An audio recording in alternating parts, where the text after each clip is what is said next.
Hey everyone, happy Monday today. We're going to be talking about trans people in the media.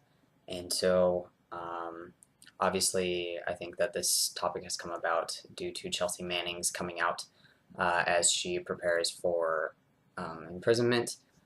And if you don't really know what I'm talking about with that, I'm going to link something below of a pretty good conversation between a news reporter and a trans person about why hormone therapy should be allowed in prison, and based on the conversation that the trans person had with Chelsea Manning before she just came out to public. And I just think it really showcases what really is going on with that case. And obviously, because of this high profile case, news reporters are reporting the case itself, but a lot of them are not using correct pronouns, are not using anything. And I think that's the same with a lot of other trans people in the media and how we're portrayed to the rest of the world. Rarely do I see correct pronouns being used, correct names being used, just really improper ways of dealing with people, trans people, and showcasing that in a way that is not correct. Um, as for the fictional portion of the question, how trans people are portrayed in the media fictionally, um, if any of you have watched the show Degrassi, you've probably heard of the character Adam, who is a trans man. And recently, I'm sorry, this is going to be a huge spoiler, so if you don't want to hear anything about this, probably don't listen to the next 15 seconds of what I'm going to say, maybe 30. But Adam recently died in a car crash on the show, and I think that shows how a lot of people who are trying to have fictional characters being played, fictional trans people being played by cis people, and how that affects how the storyline is going to go. Because when you have someone, a cis woman, who is playing a trans man who is about to undergo hormone therapy, it's very difficult to show the changes that the trans person is going to go through. That's just the way of life. And so I think that the storyboard writers kind of saw that and didn't potentially know how to deal with that, how to show a cis person going through a transition that they cannot physically do for their own health. I personally believe that they killed off Adam so that they didn't have to show an actual transition on television in the fictional realm, because they didn't know how to deal with it. They didn't know how to show kind of a happy ending for a trans person. So instead, they show death. It's a way of getting the character off the show in a way, because they don't know how to finish their storyline. That's just how I feel, and I know that there are people who do agree with me on this. Um, so I think the way that trans people are portrayed in the fictional realm, um, Orange is the New Black has done a wonderful, wonderful job. I've never actually seen the show. I just have seen snippets because I don't actually have Netflix, so I can't watch it, which is really unfortunate. But from friends who are very invested in the show, from things that I've seen scrolling through Tumblr, and from what my friends are saying, and interviews that I've been seeing, um, Orange is the New Black is doing a wonderful job of showing an actual trans woman played by a trans woman.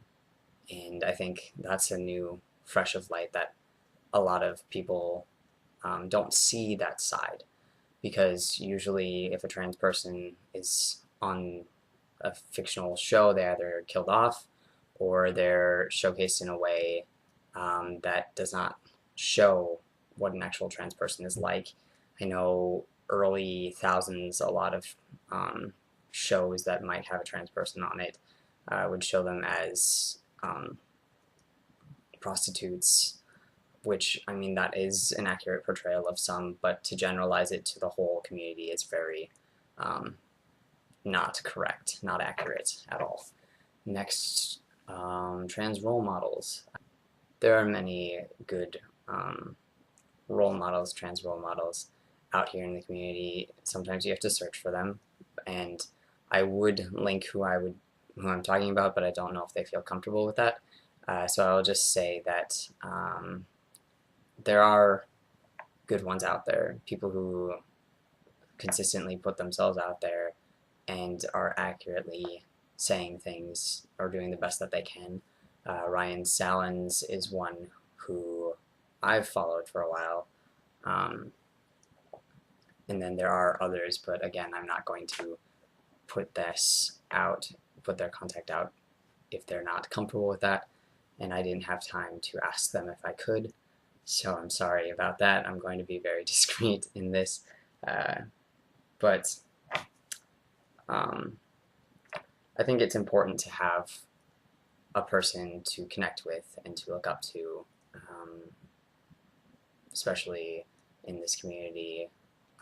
But you really sometimes have to search for that. You really have to search for someone who you connect with and who might understand what you're talking about and who you are deep inside, because talking to this person, it's not going to be the same. They're not going to really understand what feelings you're going through, and not every single person in the trans community may understand that either, but have a better idea of how to potentially go through what you're dealing with, unpack it, figure it out, and then go forth from there.